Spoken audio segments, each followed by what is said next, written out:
Hey everyone, what's up? What's going on? My name's Joe, and this week we're going to be reviewing Steve McQueen's Widows. The director, not the actor. That guy's been dead for like 40 years now. Anyway, we have some real quick announcements, and then we're going to get right into it. Our first announcement is that we're now on Spotify. So you can find our entire library of episodes on Spotify.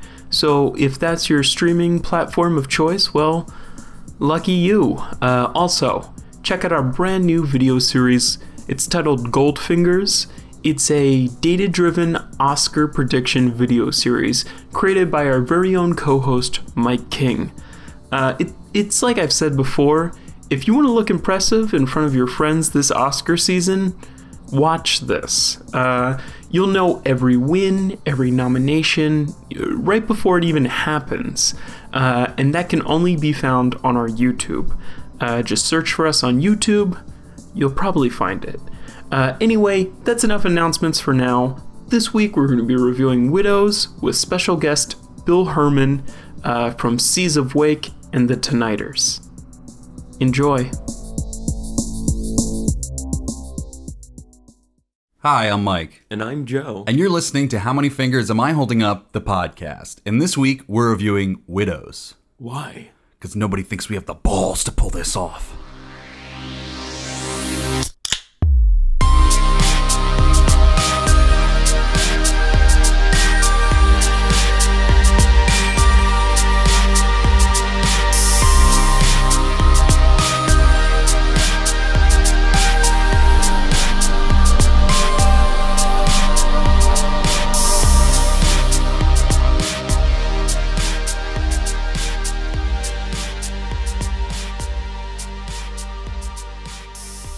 Hey everyone, and welcome to How Many Fingers Am I Holding Up, featuring two guys getting tipsy and reviewing movies in a weekly podcast form. Can you believe we hadn't had Tipsy used yet? Yeah. What? And it was recommended by the podcast Critically Tipsy. And wouldn't you guess what they do? They're another drinking movie review podcast. Very original, guys. Oh, yeah. They're our rivals. But that was submitted on Instagram. And if you want to submit your own drunk synonym, you can do that on Instagram, Facebook, Twitter, Snapchat, Tumblr, email, anywhere you can get in contact with us. We'd love to get your synonym on the podcast. But let us delay no further. Betwixt us for the first time, Bill Hermann? Hermann? Is that going to be Hermann? How do you say it? Hermano? Bill is, of course, the guitarist for Seas of Wake, so I think we've now completed every member of Seas of Wake at one point, right? Who are we missing? I mean, who else? We had Alex. We had. Oh, you did have Alex. Rick. We're missing Rick. Okay. We got to get Rick on. We've had Sean and Mike on. So. Oh, you had Mike on too? We did, I didn't actually know that. Mike was on for The Dark Tower, I believe. Okay. Yeah. And hopefully coming back on soon. And then you're also playing guitar in the Tonighters currently. Yes. Yeah, cover band. Yeah. 80s with and 90s. Sean Henry, another former podcast guest. Right. It's all interconnected somewhere. But yeah, Bill is a fantastic guitarist. Do you want to plug any links for any of that? Or I mean, you can look it up on, Google exists. Yeah. Literally go on Facebook and just look up the Tonighters and it'll be all right there, Yeah. All right. So let's drink some beer. Let's do it. We had a long setup period. We kind of got a late start today, so now we're ready to drink. The Commodore Perry. Yeah, we're drinking Commodore Perry India Pale Ale from Great Lakes Brewing Company. Yeah. I know we've done something else by Great Lakes. I know we definitely didn't do this. I don't recognize this label or the Commodore Perry title. But yeah. Wow. That's really good. Not bad. It's a solid IPA. I feel like I say that about every IPA. Yeah. Like they all kind of taste the same. There's something there's about... There's some that are bad. Some that try something bold and fail. Mm-hmm. And then there's some that try something bold and succeed. But every other IPA is just kind of like hops. Tastes like hops. It's not as sharp. It doesn't have a very it's very smooth. Yeah. It's almost not as carbonated. It almost... I don't know. If that's I get just that. me, I know what you're saying. But it is 7.7 alcohol by volume, so... Which it doesn't taste like it. Yeah. Yeah, This This tastes like a dangerous beer. It's a British-style IPA named after the man who defeated His Majesty's Royal Navy in the War of 1812. Consider this a bold, hoppy, and mildly ironic plunder of war. Mildly ironic? Yeah, I don't know what... I don't know what's ironic about that. But, all right, let's get into Widows. I believe Joe has some Joe notes for us. I do. I would love to hear that IMDb description, though. Oh, my good friend. Let me, let me provide that for you. Set in contemporary Chicago, amid a time of turmoil, 4 women with nothing in common except a debt left behind by their dead husband's criminal activities take fate into their own hands and conspire to forge a future on their own terms. Wow. That almost sounds like one actually written by the studio. Yeah. Because it's thorough. That's like a back of a DVD cover description. Yeah, that's like 3 lines in a Google Doc. Yeah. But yeah, Widows was directed by Steve McQueen. Steve McQueen has directed Hunger, Shame, 12 Years a Slave, and goddamn, like over 20 short films on his IMDb page. He, guys, if you want to be a famous movie director, keep working at it. You guys got like 20-something more short films to go. But Widows was also written by Steve McQueen, who also wrote Hunger and Shame. I didn't know that he didn't have any part in writing 12 Years a Slave.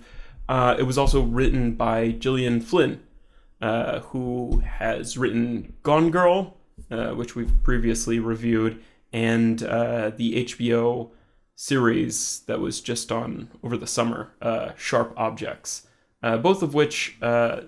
Again, she wrote the screenplay, but I think she wrote like the novel that the screenplay was based on for both of those. Widows is actually based off a British primetime crime drama that was broadcasted in 1983 and 1985. That was 2 seasons, 12 episodes between the 2 of them.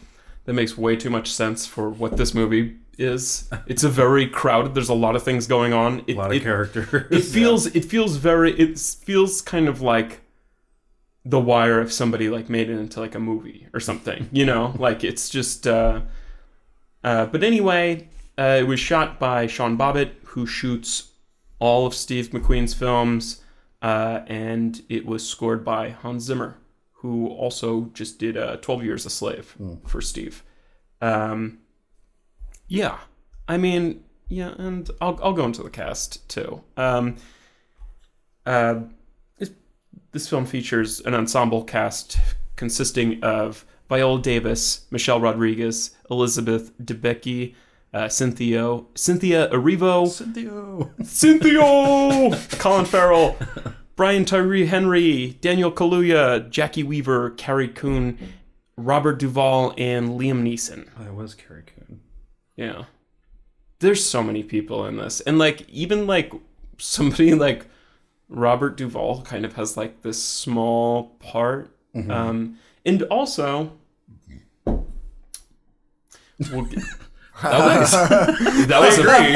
was a burp. That at first I tried to hide and it just kept coming out. This podcast must be so gross to listen to. It's so there's like don't listen to the one with Bill on it. They're just burping into the microphone. Just there was one where we were just like drinking a bunch of like Lablat. Oh, Lablat, yeah. Lablat. It's actually Labatt, I think. Right? Yeah. But like we just kept burping. We're just like Lablat. Listen, beer is carbonated. It is. And we would die if we did hard alcohol for every episode. Oh, God. You knew what you were signing up for when you listened to this podcast. Right. But yeah, we'll get into spoilers later. But I think having so many kind of almost A-list stars in small roles helps hide something significant that happens later in this film.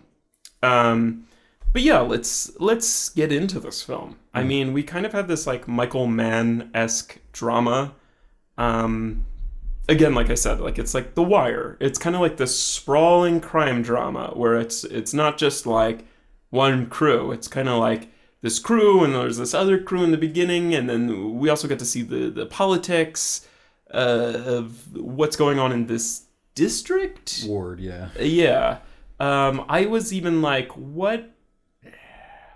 I had in my notes, like, what are they even campaigning for? What is that position? The 18th ward, the alderman of yes, ward, that's what I had to look it's that like up. Old later. ass sounding. Yeah. Sounds like 1800s to be an alderman. Right. I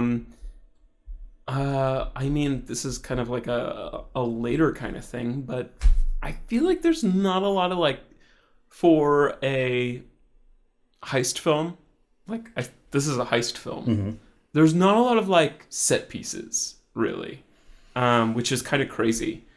I don't know, and whether that's a good thing or bad thing, just because this film is also serious. I mean, it seems like a weird formula for a film just to begin with. Like you wouldn't think that like a heist with like a drama would be so hard to make work, but I feel like this movie is like evidence of how hard it is to make that work. And maybe that's just the subject material that they're working with. There was a lot of twists and turns. Yeah. Yes. There were so many things that happened that I didn't see coming at all. Which I appreciate, just because we just reviewed Mandy. I don't know how many weeks ago that was from this episode, where it was just kind of a very straightforward like revenge film, and I was just kind of like, Jesus, give me like one twist, you know, where I was very...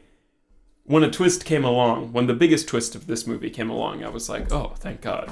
There's something going on in this film that isn't just the heist.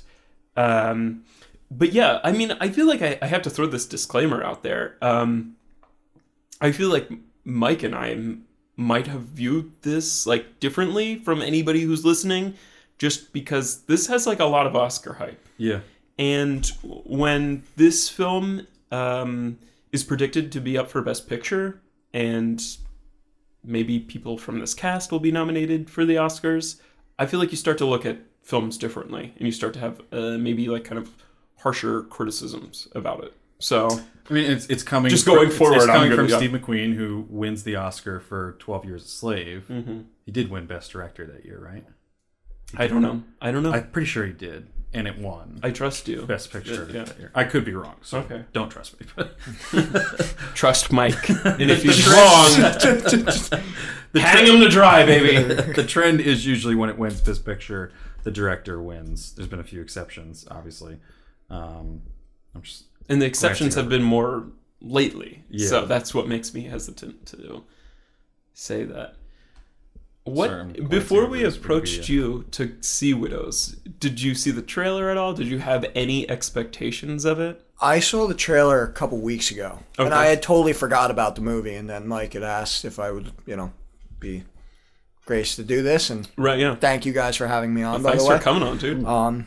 But yeah, no, I saw the trailer and I was like, oh, this movie. I did want to see it. Right, yeah. And I liked it. I thought it was a great movie. Good, yeah. There was a lot of twists that I like those kind of movies where it just kind of like brings you in a direction you think it's going, and then it totally throws you off into another, facet. They feel like they tell everybody's story really well. Oh, definitely, right. Yeah, that's one thing I can't criticize about this movie is that it is not predictable at all. Like, it does keep you guessing, which is definitely a quality or can be a quality of a good movie. Right. Like, it's not boring in that way because you're for the most part you're kept on the edge of your seat. Right. Mm-hmm. Even if it's not, the best quality of being on the edge of my seat that I want to be. Steve McQueen did not win Best Director that year. So you should not have trusted me. And if you did, you're reaping what you sowed. Yeah, I heard somebody... Oh, God. I feel like I've read and listened to reviews where like it doesn't occur to you at all at once. I mean, I guess if you are like somebody who sees a ton of movies like every year, like Mike and I are, and like a lot of these reviewers are or podcasters are, people feel they lean so hard into like comparing this to like Ocean's 8 because it's another film where it's like a team of women who have to kind of like move like a team of men to pull off a heist. And it's just like, God, these movies are so different. It was just kind of like, I don't know. They are, but it is like a concept. Like, I think there's also or at least a a pilot that went up on like NBC or something with like Christina Hendricks that was similar. I do remember that. It didn't have the widows aspect of it, but it was like, we're women and we're going to pull this off and no one's going to know that we're coming. Right. They don't think we have the balls to pull this off. Which also kind of feels like a little dated. Like, I remember kind of feeling like that, like an idea like that was kind of fresh and new when they remade like, God, what was that movie? Maybe it was, I don't remember when the original was, but then they did like Dick and Jane or whatever. It's like a husband and wife kind of like robbery kind of film. And I was kind of like, oh, that's interesting or whatever, just because it's like, you think of like men who do it, and now it's like a husband and wife, and that's like interesting. And I don't know, by the time it comes around to now, I'm just kind of like, yeah, like women don't have the balls or whatever, even though I do like kind of when they pull it off and they have those masks that are sort of like voice altering and it sounds like men, and it's just kind of like, there's your perfect crime, you know. That's a cool idea. And again, this film feels like a fucking TV show that's cut down into a movie, because there really aren't a lot of like details. Like like at some point there was a scene that Steve McQueen filmed where it was just kind of like Michelle Rodriguez's character who's taking care of her kids, and like her little girl's like, "Mommy, can you give me that?" or something. And then she's like, "Guys, I got an idea for the mask we're going to wear and like how we can trick." But it's just kind of like these weird kind of like lost ideas of, I don't know. I mean, I feel like what really gets lost is like building up any of these characters to anything that's... Yeah, everyone has to share. There's so limited screen time. They have so little time to scream this entire movie. We're widows. This is going to be the trailer because this is the point where the microphone peaks. But yeah, there's so little screen time for all of these like characters to share, and I don't know. And like the people who end up getting the most screen time are Viola Davis and Liam Neeson as a couple. Also, can we just talk about like the opening scene of this movie being Liam Neeson sucking on Viola Davis's face? This is maybe like the audio fades in, and then you're just kind of like, oh, that's Liam Neeson kissing in a way I've never seen him kiss before. Yeah, a really weird kiss. Like, it more like just sucking on her face. It's just like, oh my god, man. It's, I wrote, that's literally in my notes, easily the most off-putting first scene of all time. Yeah. Like, I can understand, like, if just put one other scene before that. That can't be the first thing that we see. Because I can probably get into what Steve McQueen is thinking of when he picks that take. Is he's thinking, like, kissing isn't really a pretty act. Like, it's not always cinematic. And he's definitely going for realism in this movie. So they do that take, and he's like, oh, man, Liam Neeson's a weird fucking kisser. But that's how life is. So he's thinking, oh, let me go, crazy realism and put that take in there. But don't put that first. That's the first thing we see. Like, the audio literally, like, fades in over, like, the studio logos. And then it's just like... I heard... Yeah, I was reading... What are you doing, Liam? Like, we're so used to him being like in these like badass roles, roles where he's very reserved, and I appreciate him doing this sort of turn where he's at least pretending for her to be this like sentimental type guy, who's like grabbing a titty in one scene and sucking face in the first scene. And her character in those scenes didn't really seem like she was even into. She's like, I don't even want to be doing this right now. Would anybody be into it? Yeah, it's I actually did you're like right on the money, because I did read some sort of article or interview or whatever where they said like Steve McQueen like made them do several takes of that, and he was just like, I want it to get grosser and grosser and like weirder and weirder and weirder, and like push them into a territory that they weren't like comfortable with. And then he used the most extreme one, like, so it was just kind of like... Did the interviewer ask him about the first take or the first scene? Or? I think they might have been interviewing, what's her name? Viola Davis. Yeah, Viola Davis. Okay. And she said that about that. Okay. So, yeah, I think they just did it normally the first time, and then Steve McQueen was like, let's get weirder. Like, not weirder, but like... I think he said more passionate or like whatever, but like grab her boob. He specifically, she said that was the weirdest take, and that's the one that he chose or whatever. But it's like, everyone who liked Phantom Menace, let's just destroy Qui-Gon Jinn. But it is so weird. I don't know. Like, again, like a lot of people kind of praise this. It is kind of this black and white couple. But that's not why it's weird. It's weird because it's fucking Liam Neeson. Yeah. And it's just kind of like, even in like the Ballad of Buster Scruggs. The Ballad of Buster Scrooge. He hates Christmas. But it was even weird to watch like Liam Neeson in that, which is the Coen Brothers getting like a prostitute in this that. year. Yeah. Oh my god. Yes. Maybe that's what it is. I think it's like. He's one of those like desexualized action heroes. Like, it's Liam Neeson being, because there is that type of action hero like The Rock, who's in action movies but never fucks a woman. Right. He never kisses a woman. If I saw The Rock open mouth made out with somebody, I would be so turned off. They're the type that are in action movies that are so testosterone driven that there's no space for a love interest in the movie. Right. Or if it is, it's a love interest that died and now he's avenging them. Right. That's so weird. That you can go so far into masculinity that, like, it's weird to hook up with a girl. Like, it's just kind of like, why is he even kissing, man? Like, he should just be fucking on a dirt bike. Like, why make out with girls when you could just ride a dirt bike? I don't know. It's also I don't want to harp too long on this scene, but I do have to. It's like a young person's type of kiss. Yes, which I think is what is so awkward about it. These are two old ass people. Old ass people. Like if we saw like a bunch of like 18-year-olds kissing like this, you'd be like right, you know, like at the locker at high school or whatever. You'd be like, why am I at a high school? But then right. You'd be like, how did I get here? No, but that's almost the first few minutes of this film when they're kind of intercutting these all the characters, these moments with their wives, with the heist that happens at the beginning of this film, and none of the other ones feel that weird.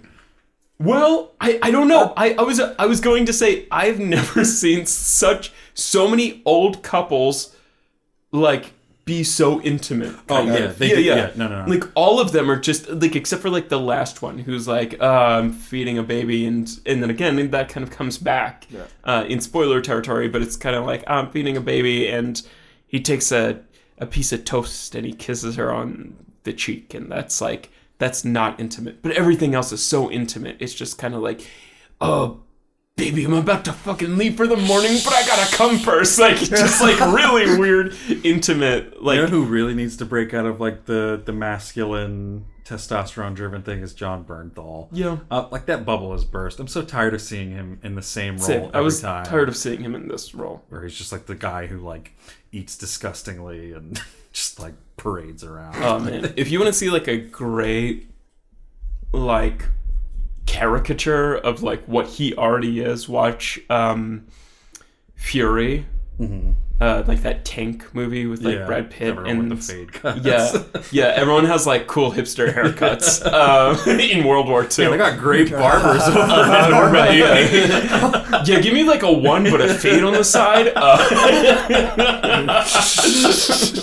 Yeah, okay.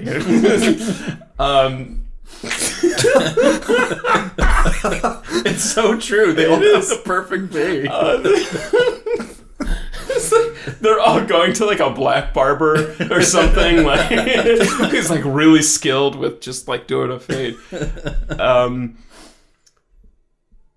He's disgusting in that, and that kind of like touched a nerve with me, like when he's in this scene and he's feeling what's her name, like Elizabeth Debicki's like bruise or whatever, and I was kind of like, oh, that's a cool like character thing, but I was also like, man, why is he always this person? Like I don't know, maybe he's just like, even when he's like a somewhat like good guy, like in Walking Dead, right?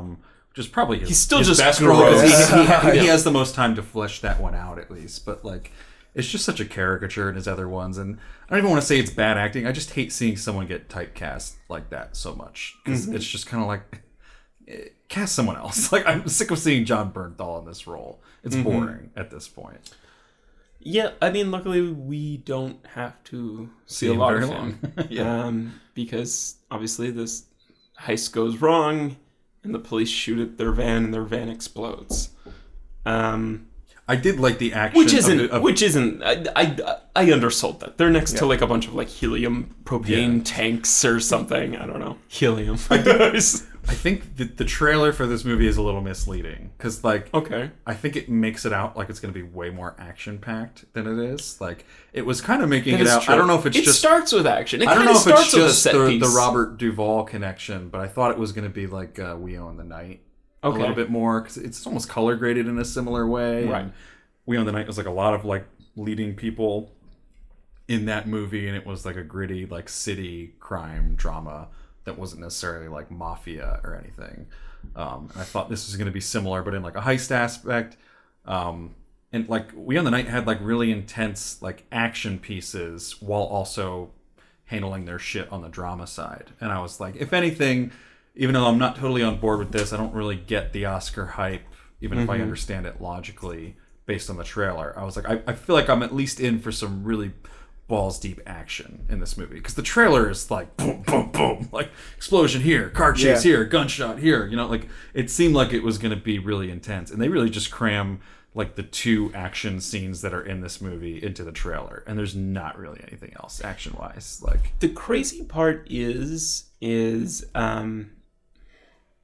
what was I going to say? Oh, okay. So like every year I go on like this kind of trip to this cabin in the middle of Pennsylvania, and I kind of hate it and I kind of love it, but it's with like my friends from high school or whatever. We're just kind of like trying to meet in the middle of like, we're in like the Philly area and he lives in Pittsburgh, and we kind of meet in the middle, which is like nowhere. So all we have is like this cabin, and it has like a TV kind of, and when we're drunk enough we'll just kind of all watch TV because that's all we can do. But they're all super into sports, and we're watching like Saturday college football all Saturday. That's the worst. And if you know, you got to be deep into sports to be like college football. Right. Like I can watch. You can be a cursory fan of like NFL, but like college football is like football once a week is not enough for me. Right. Yeah. I got to root for schools I didn't even go to. It's intense. Yeah. But anyway, this trailer kept popping up. This was they were getting ready for it. I think it was at the beginning of October that we did this trip. But again, kind of, and it's they didn't choose to be in a podcast where they have to watch a movie every week of the year or whatever. But again, it's kind of like, talking to them, they're like, yeah, I haven't seen a movie in the theaters in like 2 or 3 years kind of thing. But the trailer for Widows came on, and they were all like, looks like kind of like a bunch of actors who all really want a paycheck kind of. It looks like real I don't know. It kind of looks, I was like kind of like, oh, like maybe this is what the common man thinks of it. And then later we got to see like the first, I think it was in 2,800 theater, like 2,800 theaters. And I think it only made 15 million, which isn't great. It was released the same week as like Fantastic Beast, Instant Family, Bohemian Rhapsody was still in theaters. Dr. Seuss, The Grinch was still in theaters. It didn't have a great opening. No. And it's continued to not do very well. So I think they're really holding on to like this Oscar kind of thing. Yeah. Yeah. Which who knows if that's even going to play out, because like I don't know, I have a hard time picturing like a movie critic sitting down and watching this and being like, oh, there's a lot of value here. But I have heard a lot of people on Twitter praising this movie, and I'm kind of like, did we watch the same thing? Like I can understand watching this movie and being like, I found some things to be really entertained by, because there's a lot in there. Yeah. And if maybe if you don't want to unpack everything and just like sit down and accept what's coming to you, I think I could probably enjoy this if I wasn't viewing this like as like a critic coming to it, because there's a lot of twists. It keeps you guessing the entire time. There's always at least something going on. Like it's not like the scenes that are happening are like super subtle or artsy or anything like that. There's a lot of tension. Yeah. And every single like scene, I feel just tension constantly. Yeah. And there's a lot of things that have happened in scenes that I didn't see coming. Yeah. Like, same. In the gym, that whole where he's just like, rap, do it like you did it. Yes. I was just like, yeah. man, like, whoa. And we see that in the Yeah. trailer, too. Okay, so what was going on in that scene? Why were those guys in the kind of container thing? That I don't know. Oh, yeah, I don't Why know were they that rapping? either. That was weird. I think they... Maybe the point they was were they just- had been rapping when the money got stolen, I guess. So that's why he was killing them, because they let the money get stolen. Okay. But So they I'm had guessing they were something in to there do- as a punishment. No. Yeah. At first, I thought it was going to be some weird human trafficking thing. Like That's, the way they looked at like whoever it was that let him out of there. It looked like someone who had been in there for like weeks. Like, oh, like now you're finally letting me out. Oh, really? I thought Put they me in were the back of like an 18-wheeler or something. right. Yeah. I don't know. I Ship thought me they were off like somewhere. hiding something in there or something. I don't know. Or Humans. just like they were supposed. And they did kind of look like little kids who just got caught like Right. drawing on the wall. like it was. Like, it was. I was like, maybe this is the only place they can rap, and like. Oh, they were rapping in the container. When like the lid is, reverb's really yeah good when, there. when the lid is closed, like, oh, the boss can't hear us rapping as loud or something. Like I was like really stretching it in my mind to like no, that was really tense, especially if you've seen the trailer, because you're like, ooh, when are they gonna kill him, you know?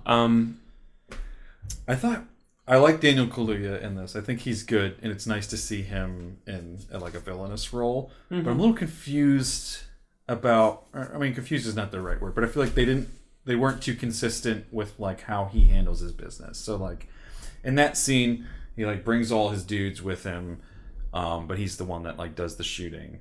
But then the scene at like the bowling alley, he goes by himself completely.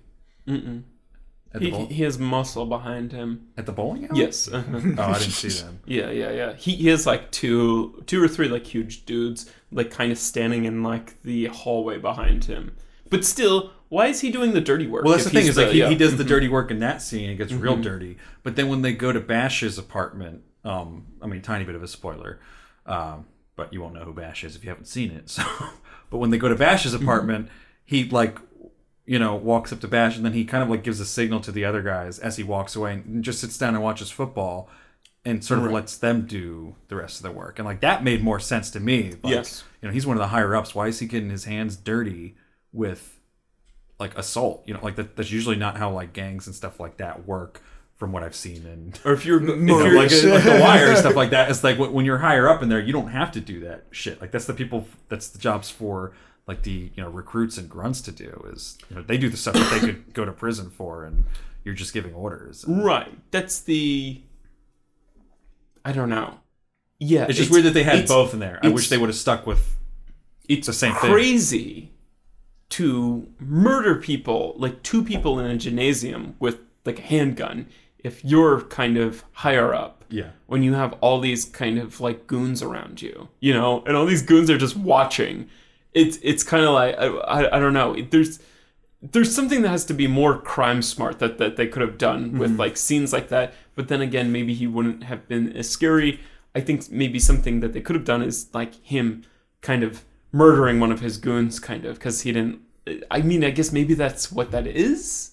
Yeah, because Yeah, 'cause in the gymnasium, but like him doing the dirty work the entire time. He should have killed Bash, and that would have been his thing. Is that, you know, he is one of the higher ups, but he likes getting dirty, and he's not scared of the consequences. Right? Yeah, they are kind of this. Yeah. Let's get into spoilers though, because I feel like we've tiptoed around this long enough, and I feel like we can get into it. All right. So spoiler alert. 3, 2, 1. Qui-Gon Jinn is alive. Okay.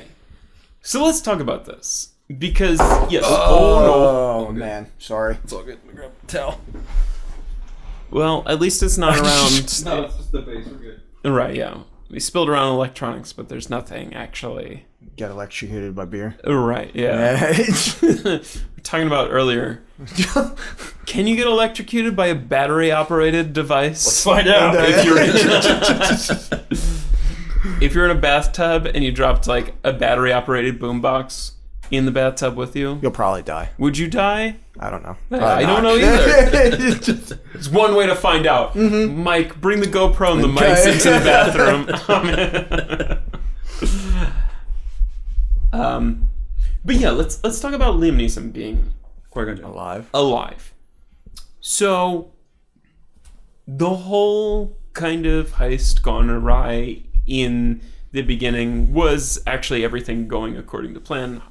Liam Neeson kind of sells out these 3 dudes who have been working with him and kind of basically murders them. Yeah. And Why though? He gets away with $2 million. Yeah, so he's just trying to take the money. Right, yeah. And I can't exactly remember the order. Is this first... Do we see this scene where he's on the boat with Colin Farrell first, or do we see the dog barking at the door scene first? The dog barking at the door first. Okay. This really starts to make my head spin. I love this twist, and it's cool, and I like it a lot, but I have so many questions. She knows he's alive when that dog starts barking, right? She sees the flask, yeah. Yes. So there's no question there. Why doesn't she rat him out to, like, Brian Tyree Henry is my first question. And then, like, also, why, like, a man who their relationship is based on complete lies, you know? Like, why is she following his book at this point, too?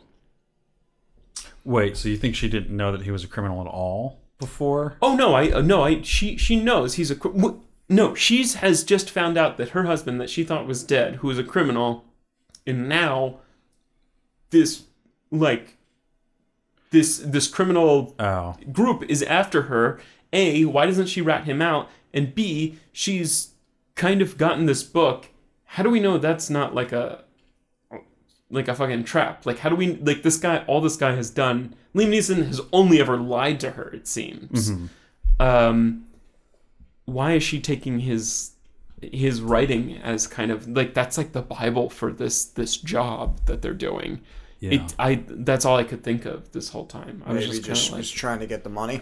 Oh no, definitely. But like I was like, is that a trap? Because he knew, like, I feel like he had to have known, like, I'm about to fuck over everybody and she's gonna die because of my... I couldn't tell. So I have a lot of problems with when, like, if we're in full spoiler territory, like, mm-hmm. after they complete the job and they're back at the warehouse and he finally reveals himself to her. And he says, like, it was meant to be simple. And I couldn't tell if he meant that, like, the sort of the jig that he was pulling where he is, like, pretending to be dead, like, that was meant to be simple. And he was supposed to make just a clean break from everything, which, mm-hmm. A, then why the fuck are you still in Chicago? And B, like, I couldn't tell if it was that or if he meant, like he wanted her to pull off the heist. Like, he didn't. He specifically says, like, yeah, because why did you give her the book? Yeah, like, yeah. Okay. And he says something too in that very scene where he's like, why didn't you just sell the condo? And I was just kind of like, Jesus, yeah, this all could have been avoided. Like, especially when what's his name is just like, it's time to liquidate. I'm like, yeah, baby, get to it, kind of. And I, like, literally even went as far when I was writing these notes. What's it called? Because at one point she says, like, everything's in my husband's name. But, like, he died. Like, no, exactly. And, like, out of curiosity, I looked up the Illinois, like, inheritance laws. And even if you die without a will, your surviving spouse inherits your property. Yes. So I just, like, I don't totally understand. I don't... she's almost in this position where she doesn't have to do this heist. And, like, that's what bothered me a lot of this film. I was just kind of like, this isn't... It's... I mean, to offer a, like, semi-defense, yes, which is not really... Please. But, like, it is hard to sell, like, a house or property. At least in a month. Like, and he's only given her 2 weeks. Yeah. But it's not really a defense because still, yeah. They don't vocalize mm-hmm. that in the film, you know, like, and they shouldn't have. They should have covered their bases. But when he says it's time to liquidate, like, that's literally what it means. Yeah. Is just, like, it's time to sell at the, you know, it's time to sell at whatever value you can get. Yeah. Right, yeah. Uh-huh. Mind you, I'm surprised we haven't said anything, but the one part that really threw me off was when he held the dog. I was like, damn, did they really just do that in a movie? I feel like in a time now, just seeing somebody abuse a dog, like, I mean, not abuse, but like, it was like 3 seconds, but. I feel like it's one of those things because like, I wonder if they think put, technically you're allowed to hold dogs like that because that's how they're by the scruff. That's how their parents carry them around. I think. Oh, was he holding them by the scruff? Yeah, I thought he was holding them by the collar. Yeah, I thought he had them by the collar. But maybe it's like a kind of sleight of hand kind of thing. He was probably actually holding it by the scruff, just trying to make it look like that. Like, yeah, it's also like still haunting to think if they did multiple takes of that kind of. I mean, I don't like when people grab pets like that. I'm like, yeah, the parents do it. But, yeah. But you're a human being with 2 hands. Pick that motherfucker up. I'm sure there's something where they made it look like that or put a sound effect. I don't know. It's all CGI. Right. It wasn't even a real dog. Yes. But yeah, it was just like, I love like the kind of kink in the story or the kind of the twist, but I was like, oh god, now I just have so many more questions of just kind of like, yes, why not this or why not this or why not this, kind of like, it's just kind of like, without putting these other 3 women in danger, you could just be like, hey Brian Tyree Henry, like my husband, like, I'm gonna stand in front of the door, my husband's in this apartment right now, he like totally fucked me over, so yeah, come get your money, he's right in here, you know, like, it's just kind of like this, hey, like, you know, I know it came down to me because like I'm the only surviving member, like, you know, now, or he's in here, I don't know, it was just kind of, it blew my mind that gigantic reveal changed nothing in the plot. It was just a personal sort of revelation. Right, yeah. It was, oh, what a personal betrayal. But it was just kind of like, well, you have this dramatic thing that you kind of muddied the water with Colin Farrell's character too. I had a hard time putting a finger on him. What he was doing, yeah. Because like, I mean, like I guess he's supposed to be this sort of like lying, two-faced guy. But like in times where it seems like when he's talking just to his father, like not to constituents or opponents or anything, he seems to be expressing that like, I don't want to do things like you used to do them, you know, like it's kind of like the new way. And I thought that was supposed to be him like being against the corruption sort of that his father is clearly in bed with. Right.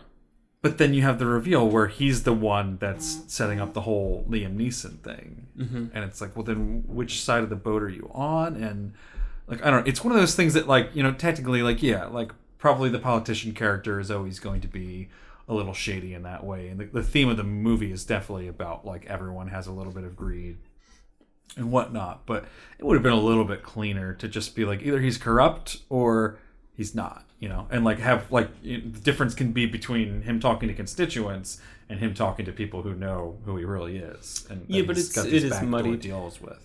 I know you said something about not liking like the cinematography. No, I did not. But I thought it was consistent with, you know, what Steve McQueen has kind of had in every other film. Just because it's. I think that the problem is that like in 12 Years a Slave, like they're outdoors, there's all this natural lighting, like.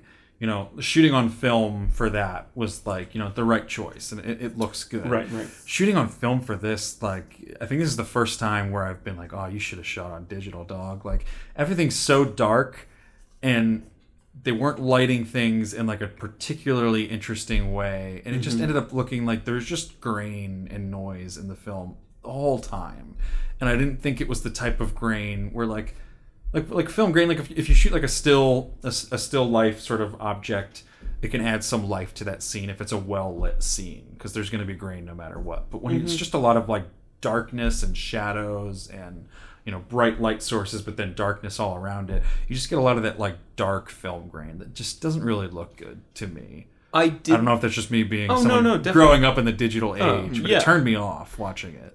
I didn't think they did anything that was particularly good looking. Even when they took bold choices. I have one.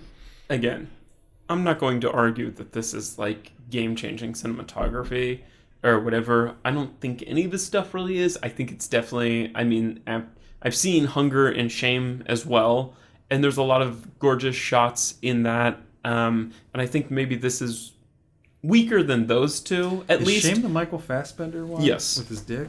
Yes, the one where he hangs dong, where you see that big old log.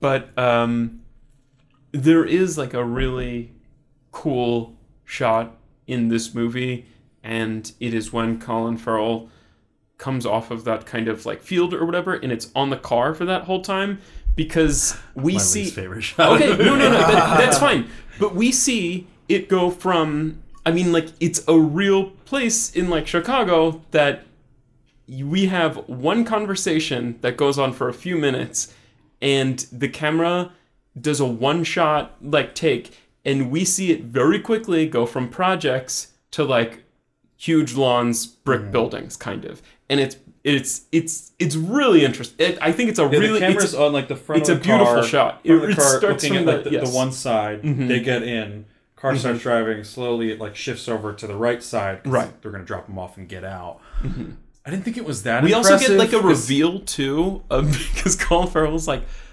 asking his campaign manager. Oh, I like that scene Like- in Content. I just hate that shot. Where he's asking... No, well, I think it's...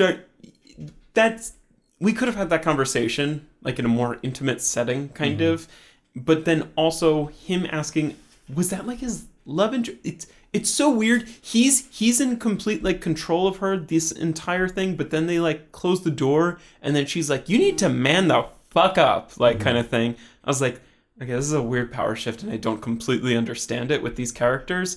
But anyway, he's still like, "Have you ever like fucked a black man or whatever?" And like, not only do we have like the reveal of like going from the projects to like these big stone buildings, but we have like the reveal of near the end, Colin Farrell's saying some like pretty weird things about black men, and then we have a reveal that the chauffeur the entire time is a black man who works for him. And I thought, I don't know, I think there was a lot of things going into that shot that like maybe even just by itself, outside of the context of this movie, like it was a very cool idea. Yeah, I don't know. I didn't think it was visually interesting, and I thought it. I don't know if they did it this way, but it wasn't like it's technically a oneer, or at least they're trying to make us believe it's a oneer. Yes, but it's not like something that's so like infallible that it's like there's no way they could have done this in like 2 takes. Like they could have easily, because of the glare on the window, they could have gotten to the car and then could have done all the voices in ADR.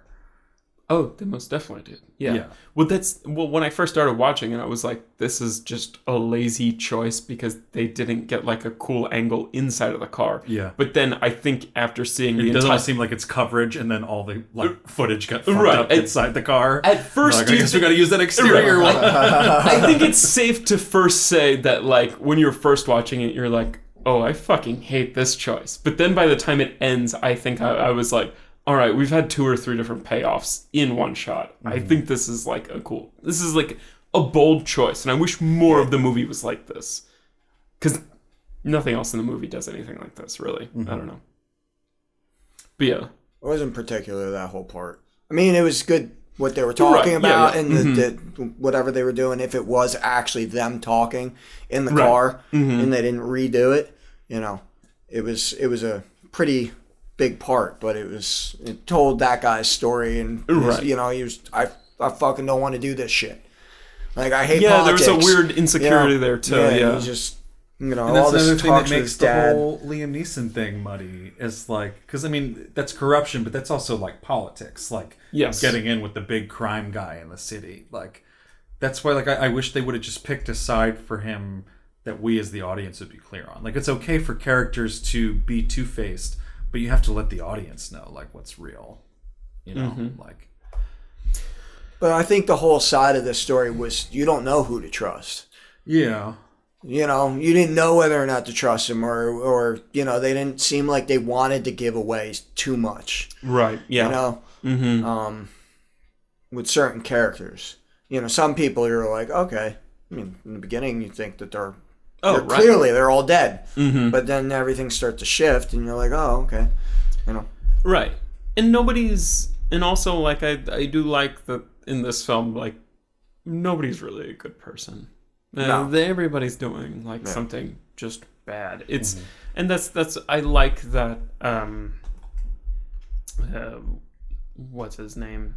The Brian Tyree Henry character, even though his brother's Daniel Kaluuya and doing gang shit and fucking killing people in brutal ways.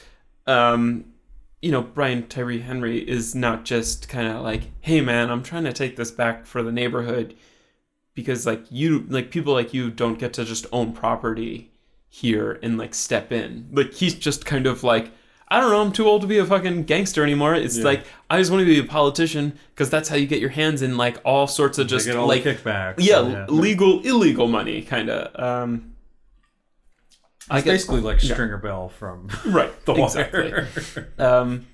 And also, I mean, Brian Tyree Henry is he's such a great actor. I mean, at least from like my experience in like watching, he's like Atlanta, right? He's Paperboy in Atlanta, and he's so great. But in this, it's just kind of like, again, all the characters have so few lines. He's just kind of this one-dimensional guy who's just kind of like, I want my money and I want to win this election. Like it's just kind of like, I wish I could get more time with. Like I felt like we got a decent amount of time with Alice, comparatively to like we get obviously a lot of time with Viola Davis and Liam Neeson. Okay, and who's Alice? Alice is the blonde, Elizabeth Debicki. Right. Okay, yes. I don't know if Alice is her real name or the fake name she gives in this because they call her Jennifer at one point too. She had a lot of really uncomfortable parts. Yeah, they give her a lot. Alice is her real name. Yeah. I think they call her Jennifer when she's doing the escort stuff. Maybe. Mm-hmm. And I think I got to understand her way better than I did Michelle Rodriguez, which is a little disappointing because I feel like Michelle Rodriguez is the bigger name in this movie too. I was psyched to see that she was in this movie. Yeah, she's such an awesome actor, opposed to being in every single Fast and the Furious movie. It was just, right. You know. I do like her. What's it called? This might have been like the lowest point of the movie. Like it stinks that it involved her, but my very serious and very silent audience that I was watching this movie with, which is rare and like a gift, kind of, for everyone to be like involved in the movie and to be quiet and respectful and respect like kind of like the vision of the movie and everyone's into it and very respectful or whatever. We didn't have that in our theater. What did the one guy say at that one part? Oh, I can't remember. There's some very vocal. It didn't ruin my experience. It actually added to my experience because like something big would happen and it'd be like, damn. Yeah, damn. Oh, well, I'm just like one word reactions. But like my audience, very serious, very respectful, very silent.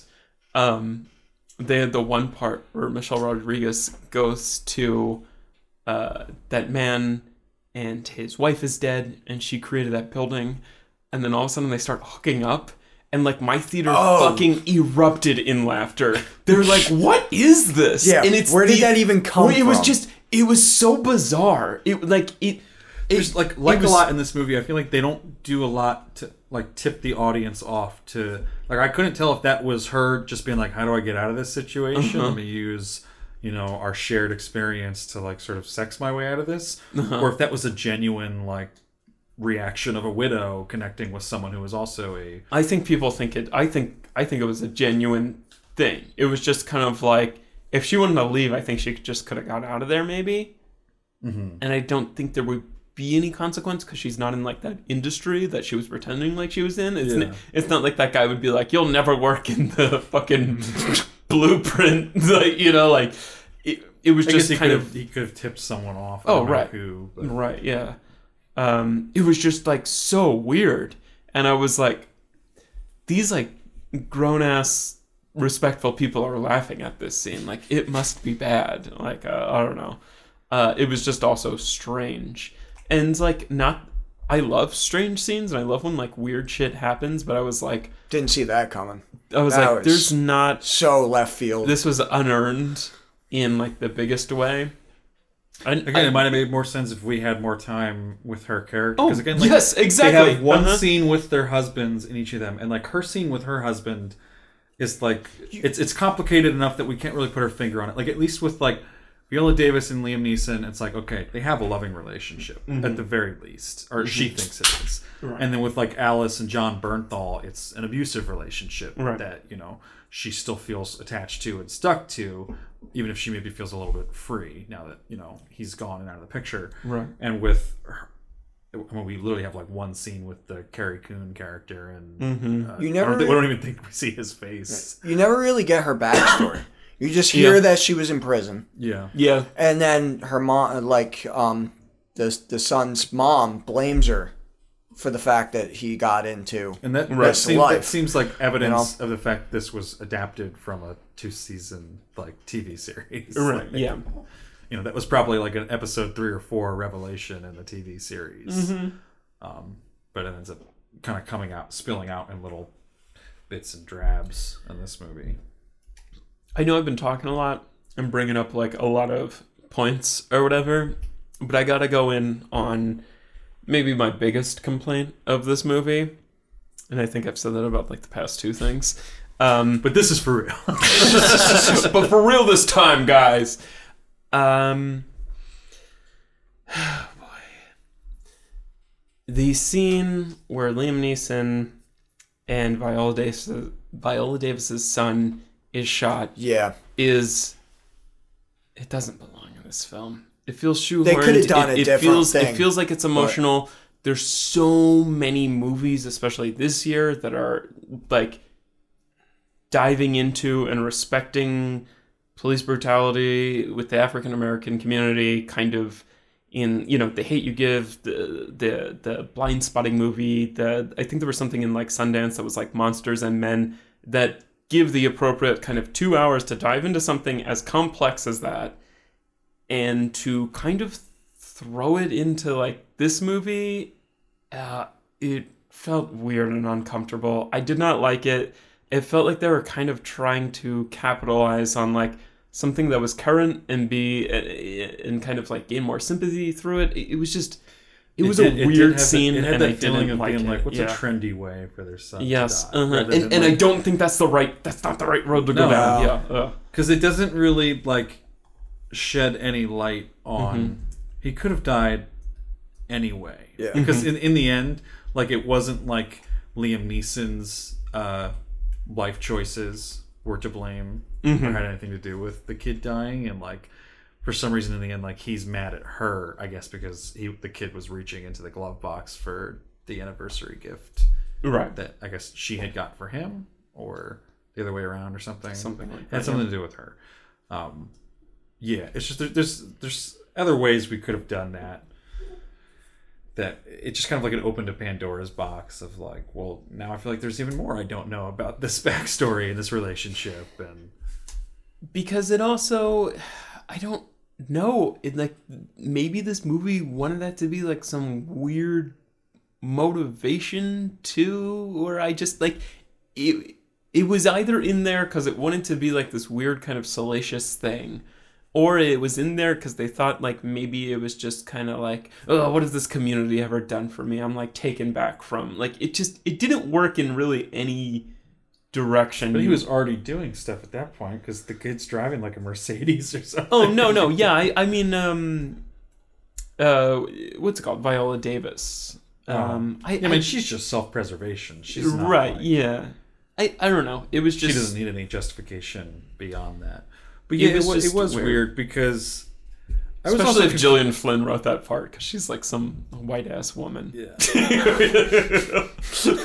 Like trying to capitalize on like dead black kids, you know. Like, it was also weird when Liam Neeson came back, and I did like his acting in the scene. I just didn't understand where he was coming from, where he gets like real desperate, and he's like, you know, like I had to save us, or I couldn't save us, so I had to save me.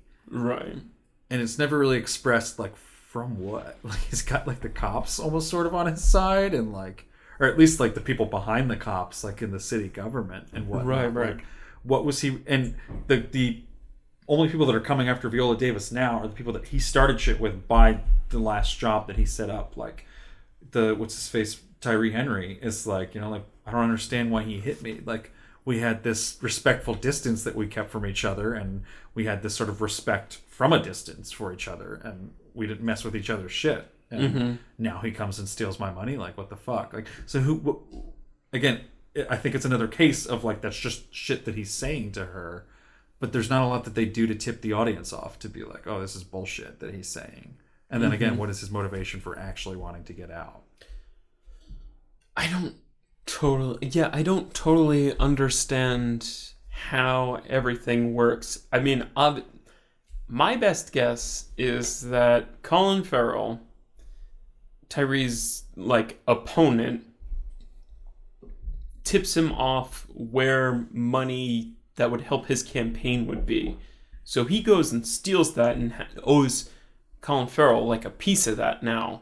Meanwhile, in the back of his head, Liam Neeson's head, he's just kind of like, $1 million, if you split it down the middle, kind of between the two of us, that's enough to like run away and start a new life, because I'm just too fucked up from the son dying, kind of. And like, it's just like Viola Davis is. It's just kind of like, oh, like a nice, like brand new son that you can start over again with, kind of, where they can kind of go somewhere else. And that so I also didn't get was did that affair start before he made this plan? Is that his baby? Or is that the reason for his plan? Yeah. Which then again, that would mean that when he's saying shit to Viola Davis about like, I couldn't save us, like, then that's bullshit, and that's just something he's saying to her. And that's fine.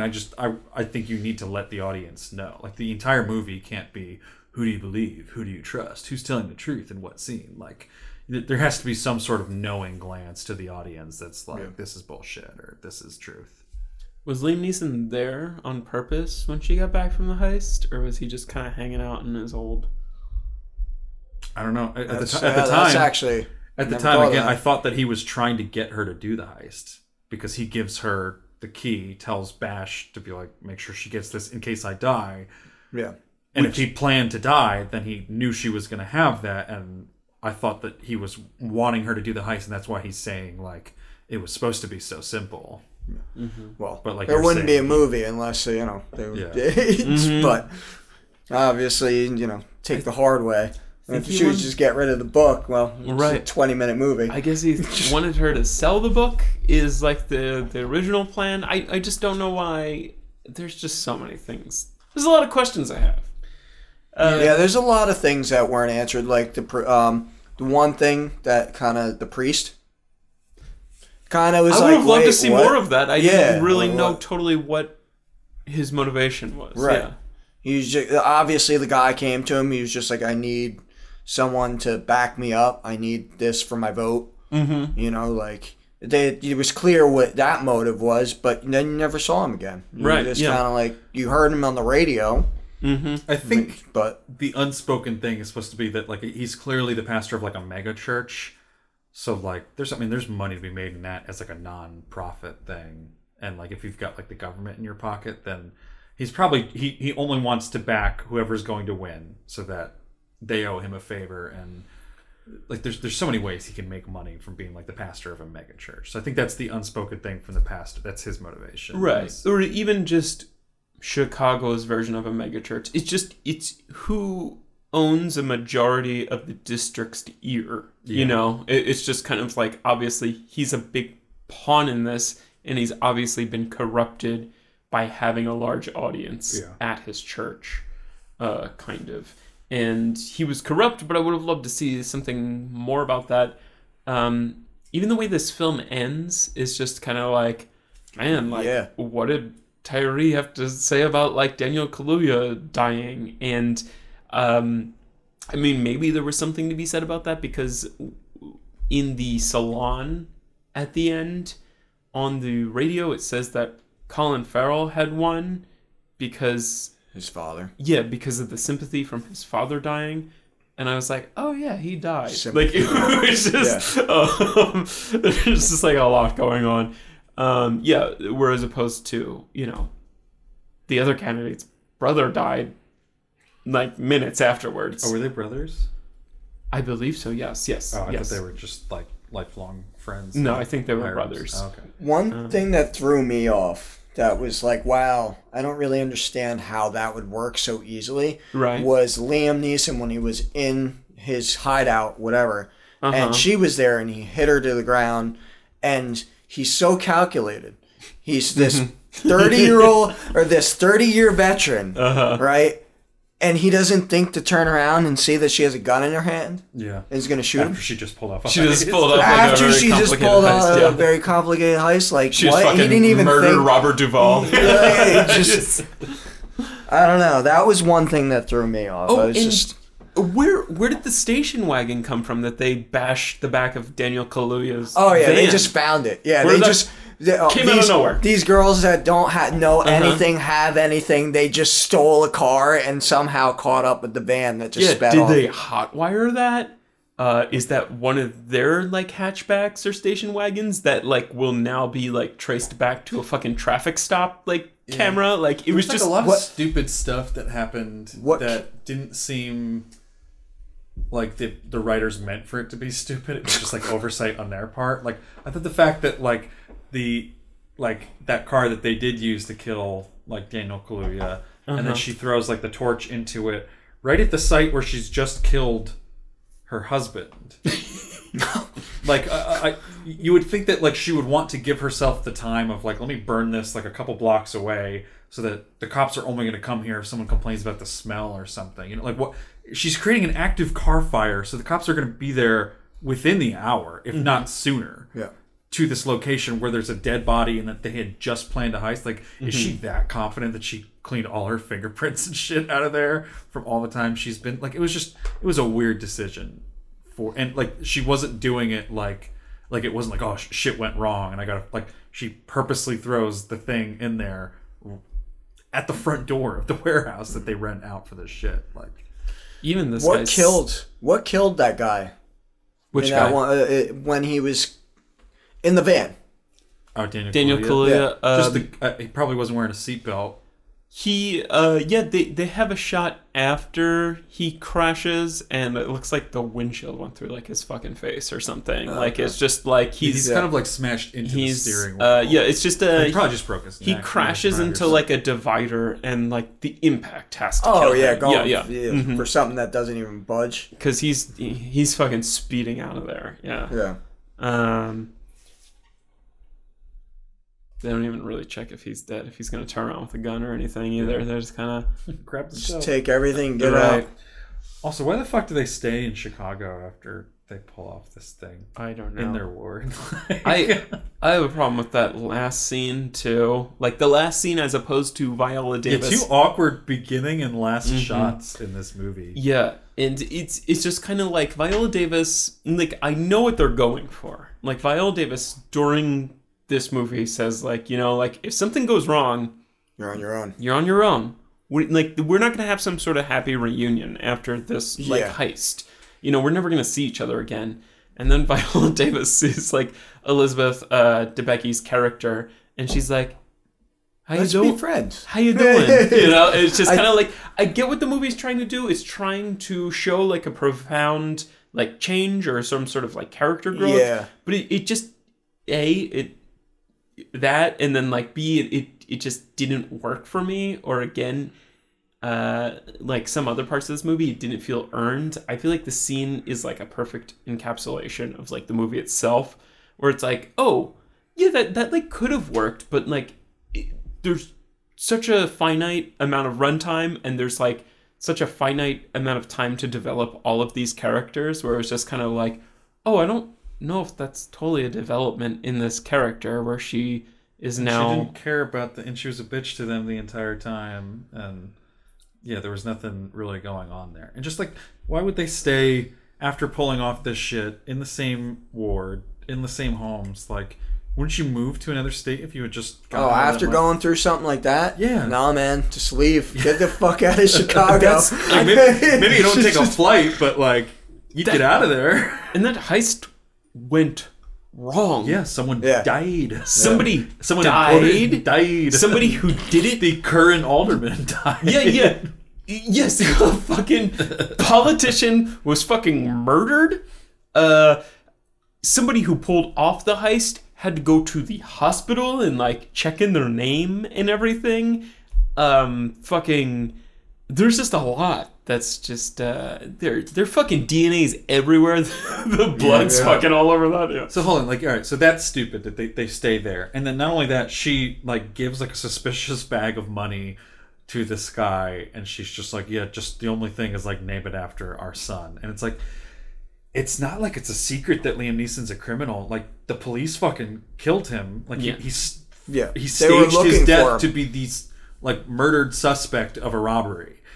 So like it's weird that like obviously they're gonna know where the fucking money came from when like they name it like a library after the kid. And then it's also like, why was Colin Farrell at his funeral? Like, if he's someone that was like fucking murdered, like by police, like from this like crazy chase where they probably shot at and killed some police or something at some point in his career. Like, he's clearly a wanted criminal. And then Colin Farrell, like a politician in the middle of a campaign, shows up at the funeral. That seems suspect to me. Or even why even talk to Viola Davis? The widow, yeah.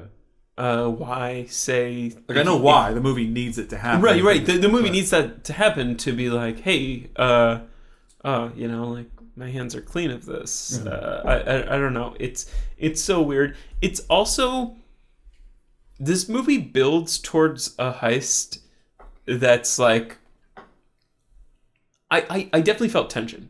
I felt tension during the heist and before the heist. I did care about these characters enough to be like, fuck, I hope they don't get caught, and this is so risky and everything. But, like, they're not, like, robbing a bank or anything. They're kind of robbing a house. The heist scene takes about 5 minutes. I don't know. It's a bold choice to have the heist last, like, 5 minutes, and for there to be almost zero, like, set pieces. Like, you know, like, the first scene was like, oh, a set piece where it's just kind of, whoa, we're in a car chase. Whoa, the van blows up. Yeah.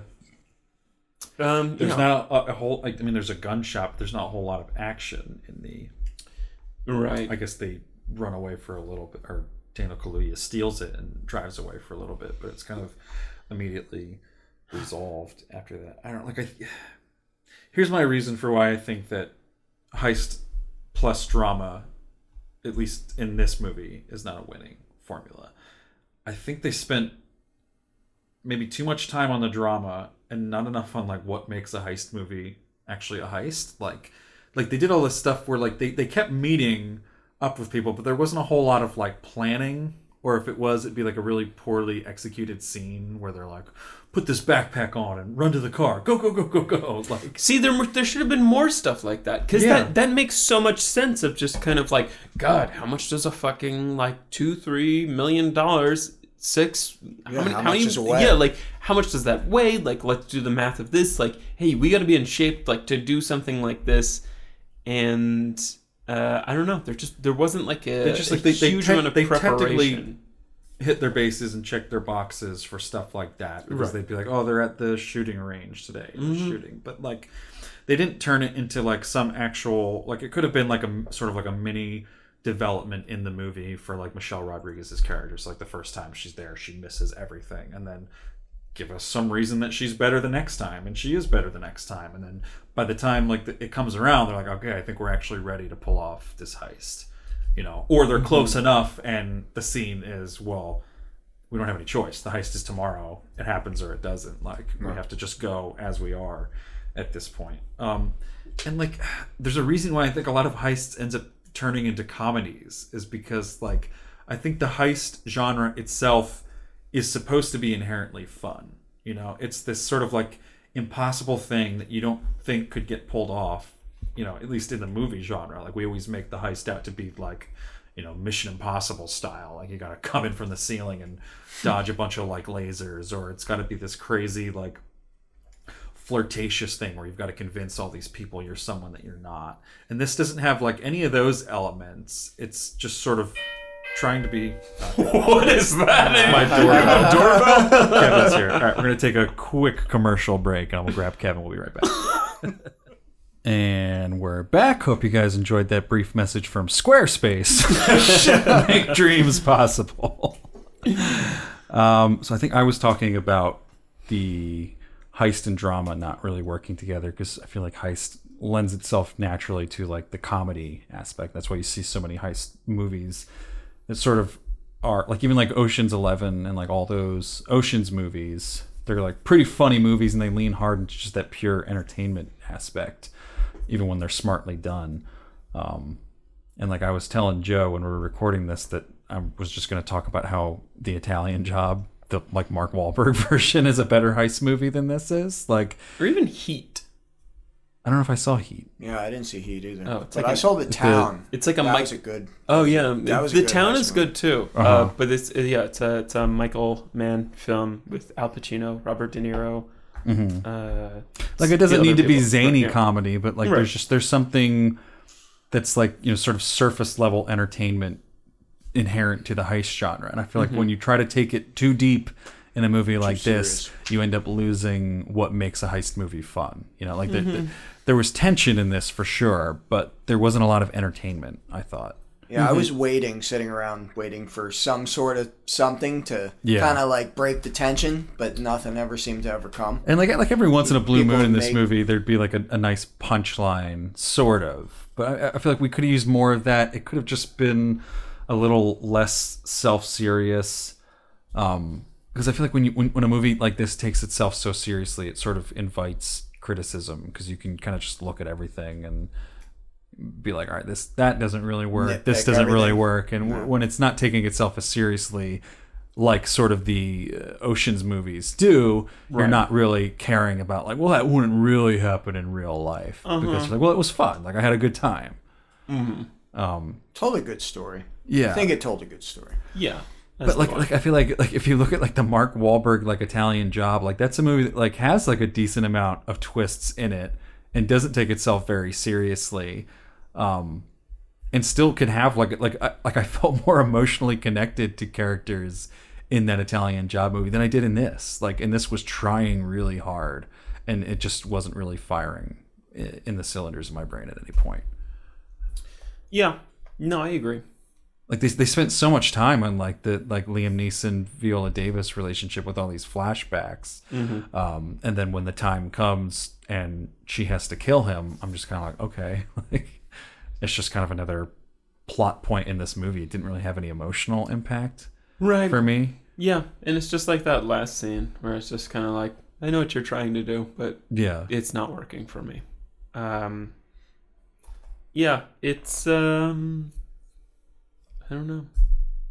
Yeah, it's I've heard people like kind of try to call it like, oh, it's genre bending kind of thing, where it's drama and it's heist and it's this and it's that, but it's really just I don't know. It's not a particularly good drama or a particularly good heist, and that's the problem when you sort of try to mesh two genres together like that. I think they just tried to do too much. Yeah, and yeah, like there's a lot packed into there's like so many good ideas, and they don't have enough time to explore any of them. They just kind of, or there's also like so many good characters who don't have the screen time to give good performances. Yeah, you know, it's just kind of like, I can't even really think of like somebody I'd nominate for like an Oscar in this film, just because none of them have the time to. Yeah, it's sharing the screen with like 15 people. It's just like, when do you even get the poster is like really busy. It's oh like my gosh, 8 to 10 people. It's so many people. Yeah, it's like a like Slivers visual of people. representation of the film, because to fit all their faces, they have to do like a thin sliver of some aspect of their face to fit them in on the poster. And it's like, yeah, that's what the movie is. Right. But yeah, so you boys want to get into some ratings for this movie? Yeah. Y'all want to rate this? Y'all want to rate this film? All right, let me read the Rotten Tomatoes. On review aggregator Rotten Tomatoes, the film holds an approval rating of 91% based on 292 reviews, with an average rating of 8.1 out of 10. The website's critical consensus reads, Widows rounds up a stellar ensemble for a heist thriller that mixes popcorn entertainment, I don't know about that, with a message, I don't know about that either, and marks another artistic leap for director Steve McQueen. What is the message of this movie? There is no message. I would agree. I would agree more with. Don't marry someone who's in. Yeah. I would say there's more popcorn moments. Again, not everything has to be set pieces. Like like, I think there's enough tension in this movie to kind of, like, stretch it out and kind of have people be like, oh, it's a good movie. Mm-hmm. You know, like, to come out of this theater and be like, oh, I was concerned for these characters. And I think, like, that lasted a long time. Also, that, like, guy who was paralyzed and in the wheelchair, like, what was the point of all of those scenes, really? Yeah. He was just trying to get information. I saw right, that yeah. part. But, like, I was kind of like, oh, this is going to come back. Or, oh, they're going to steal that book and they're going to have to do this heist from, like, memory. Or they have to figure it out on their own, kind of, because, like, he's given up that there's a book or whatever. And, like... Yeah, he gives up the book, but then they're just kind of like, well, let's let them do the heist. Right, yeah. Yeah, they never do anything about it. Yeah, right, he finds out. Which is the smart thing to do. Like, let them take the risk and do the heist, and then we'll take the money. I didn't even jump to that conclusion that Daniel Kaluuya... But it's not the smart thing from a screenwriting perspective. Right, no, but I didn't even think that Daniel Kaluuya was like, oh, I'm going to wait for them to do the... I don't even think he thought they... I don't know. I mean, I guess he's been stalking them this entire movie, so he thinks... I don't know. We must have known because he shows up and he takes the money. Right. I thought he was just kind of like following them, kind of, and he shows up at the right time in the right place, kind of. But, yeah, I don't know. Yeah, it was just... But yeah, and again, he's solo in that scene and doesn't have the rest of his boys. Definitely. Right, yeah. Just riding solo. Lead member of a gang. Just out there exposed. Right. Ripping money off of a 4-person gang that's stealing money.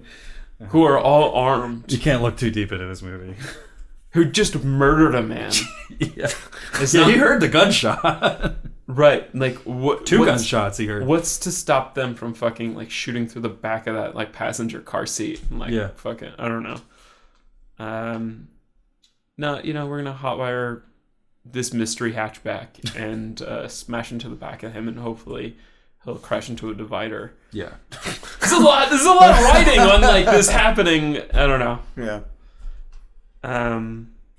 But yeah, let's get into ratings. Oh boy, I don't know where to put this. I don't know either. I'll go first. All right.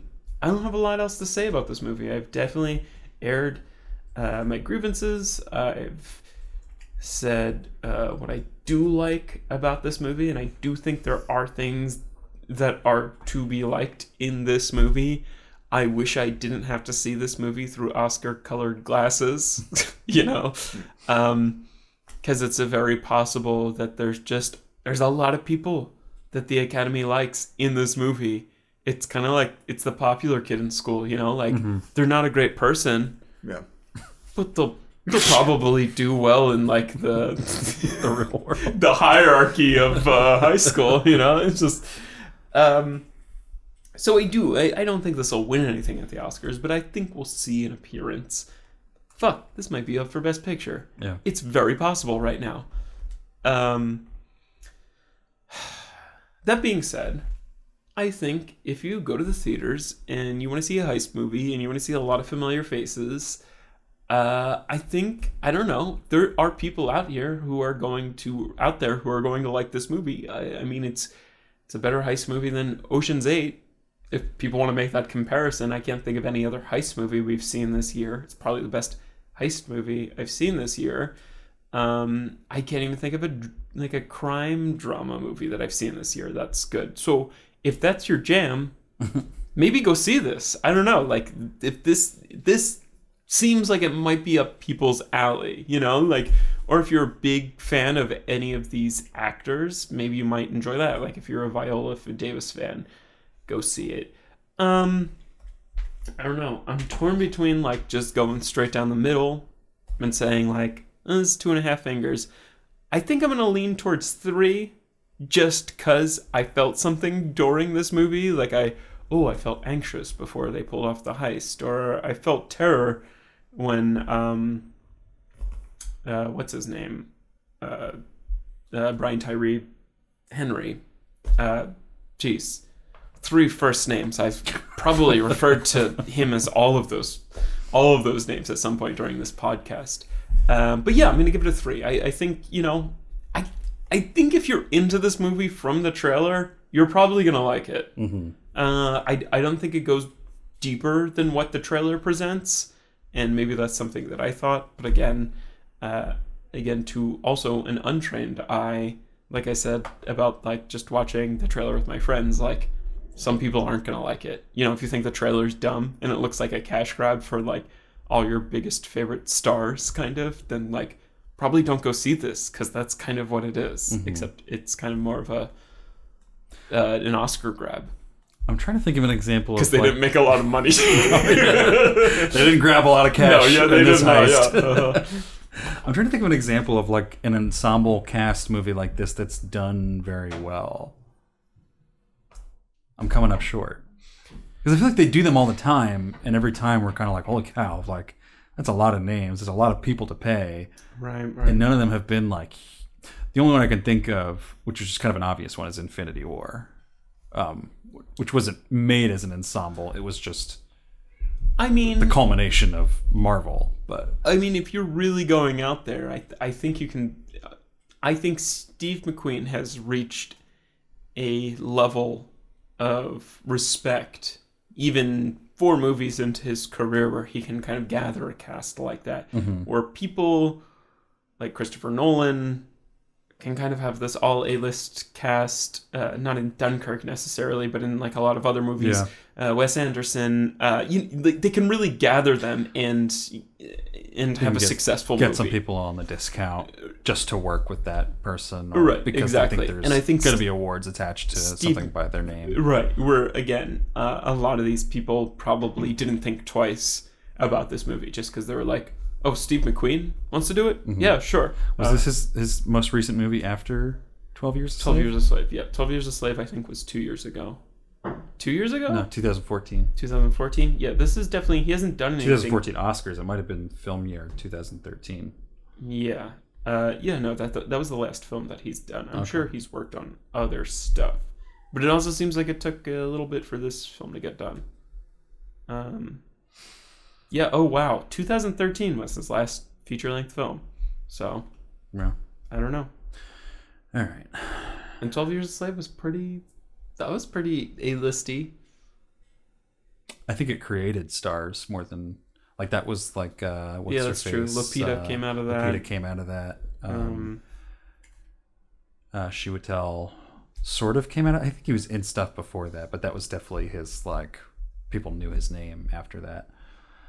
But you had like Michael Fassbender, but even him, he's not like huge at that point. Like I think it made a lot of people. The biggest name was Brad Pitt for his like 5-minute appearance. Yes, Brad Pitt, the white. I'm ending racism. Brad Pitt, the white savior of 12 Years a Slave.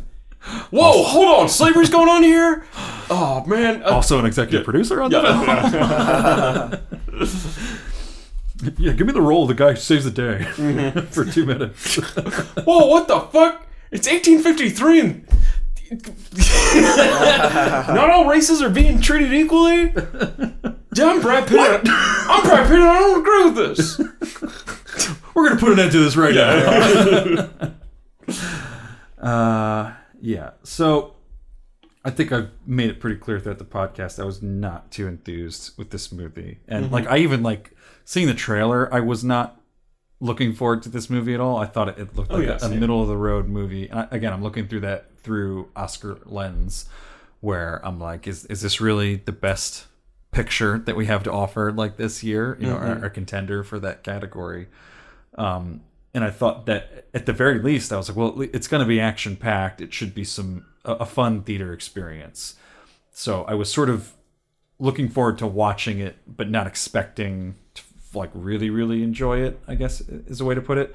And I was kind of disappointed on both fronts. I thought I was pretty bored with this movie for most of it because I feel like it couldn't commit to being a drama. It's not a good drama, in my opinion, and it's not a good heist movie.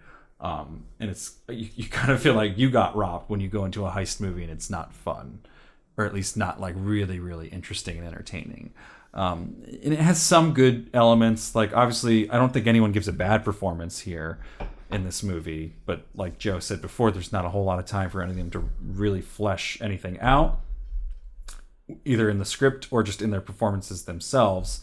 And nothing that's done is like really subtle or groundbreaking. going on here. So it's just kind of like a lot of information being thrown at you that isn't particularly meaningful besides to this sort of plot that they're trying to jumble together. I thought the script like has, you know, some of the sort of predictable plot holes that heist movies have, but usually you overlook it because it's fun and it's entertaining. But this was so self-serious that like I found myself being like, well, that doesn't make sense and that wouldn't really work. And I thought like the dialogue, just for something that's being considered for Best Picture, I was kind of like, really? Like, is the best we have to offer? Like there's nothing that felt like quotable. Like, I think they only have like one really good like trailer line in this, which is like they don't think we have the balls to pull it off line. Like there's not a lot of good like one-liners or conversations between people. There's not a lot of conversations to begin with in this movie. It's a lot of just people talking at other people. Like there's no real good back and forth between any two characters in this movie. So I found it boring on a lot of levels, and I thought there was a lot of unnecessary hype that was sort of not lived up to, and overall I think it's a below average movie for me. So I'm going to go with 2 fingers on my end. Yeah, I mean, I felt from the get-go, as far as when it came to the trailer, it totally threw me off. I didn't see the movie being the way that it was. I mean, obviously it's a heist. You know, it's a heist. You know, they're widows. How are they widows? It's all, you know, lined up the way that it was supposed to be. But I don't know. I thought it was a good movie. I liked it. I liked the twists and turns. I liked the things that just you know, I don't look at movies really super critically when I'm watching them. I just think in the moment when I'm like, okay, am I, you know, being entertained? Is this keeping my interest? And I felt through the movie it was keeping my interest, and I thought the cast was all, you know, they all worked off each other really well, and I felt that there was a lot of tension, which, I mean, I saw Gone Girl, and when I had seen that, you know, he was one of the writers, I instantly thought it was just going to be suspense the entire time, because Gone Girl was the same exact way. Right, yeah. It was very twisty and turny and very... So I was psyched when I saw that in the trailer. As far as certain characters, I mean, I'm not particularly the biggest Liam Neeson fan. I didn't really like the Taken movies. Thought they were a little ridiculous. This guy, you know, but that's, you know, something else. But I don't know. I thought all the characters played well. I think the story was good. The heist was a little subpar. It was just like, but, you know, how crazy can you make it to make it believable that these 4 women that don't do anything for themselves, you know, what are they going to go do? Okay, well, you know, they pulled this off somehow. Oh, right, yeah. You know, there was some things that I looked at and I was like, all right, yeah, maybe that would be a little weird, maybe, you know, but there was a lot of parts that I genuinely cared about the, you know, the characters, and I thought, you know, like, when something happened, it was like, oh man, what's gonna happen next? You know, like, there's just a lot about it that I was, if for an outsider that doesn't really kind of like, I don't go to the movies a ton, except for the movies that like really stand out to me, and you know, I came to see this just because obviously being with you guys, but I was just, I don't know. I thought it was a good movie, and I liked the suspenseful, and it seemed to play off right that it was this movie, right? You know, and for my interest. So, I think it was, for me, it was an above average movie. Yeah. I would suggest people to see it. If you want to see something that'll keep you on the edge of your seat and just kind of entertain you, and just I mean, I can't think of another heist movie this year either, like you said. Oh, right, yeah. So when it comes to crime movies and all that kind of stuff, I thought it was good. Right, yeah. But as far as a rating, you're saying anywhere between 1 and 10, right? Oh, sorry, we should have explained that for our first time. Oh, okay. All right, so between 0 and 5 0 in and 5 increments of half fingers. So 0, half, 1, 1.5, right, all the way up to okay. 5. I would give it probably a 3.5. Okay. Yeah. Cool. So 3, 2, 3.5. That'll come to 2.83 repeating, which will round down to 2.5 fingers. So we'll end up with right down the middle. An average movie. I'm feeling this Great Lakes, baby. That Joe's sailing on the Great Lakes now. That 7.7 coming through. I like what you do, Great Lakes. Where are they located? Sponsor us. Ohio. Oh, Cleveland, Ohio. I wasn't expecting that for yeah. Great Lakes. Well, I guess Ohio touches the Great Lakes somewhere, right? Oh. Do they? They have to. Okay. I don't have a great... I'm pretty sure they do. There's a lot of Great Lakes. I'm looking at the... Yep. Okay. Yeah. I don't know why I think Ohio is like more southern than it actually is. I mean, their policies are very southern. Oh, most definitely. I think maybe that plays into it. Yeah. No. Wow. They're right on like Lake Erie. Yeah. Literally, the brewery. So, cool. All right. What do we got here? We don't have any Facebook group comments because we forgot to post in the Facebook group soliciting your comments. Whoops. Sorry. Busy week. Check out Goldfingers. We have the second episode up now. It's our data-driven Oscar prediction video series. Especially if you're listening. If you're listening to this after like we just said, like this may or may not play a role in the Oscars this year. That's definitely a series you're going to want to follow along with that Mike's doing right now. To see, whether, does Widows have a shot this year at the Oscars? That's something that follows. By the time this episode drops, there should still just be the 2 episodes of Goldfingers. We're waiting on a bunch of early December awards to roll in, and then I'll make a 3rd episode. So right now, we've just been predicting the best documentary feature category, because that's all we really have data for. But then late December, early January, we're going to start getting into all the other big categories. The next episode should be our first predictions for Best Picture, Best Actor, Best Actress, all the acting categories really, possibly even director, because we're going to start getting some of those big awards rolling in.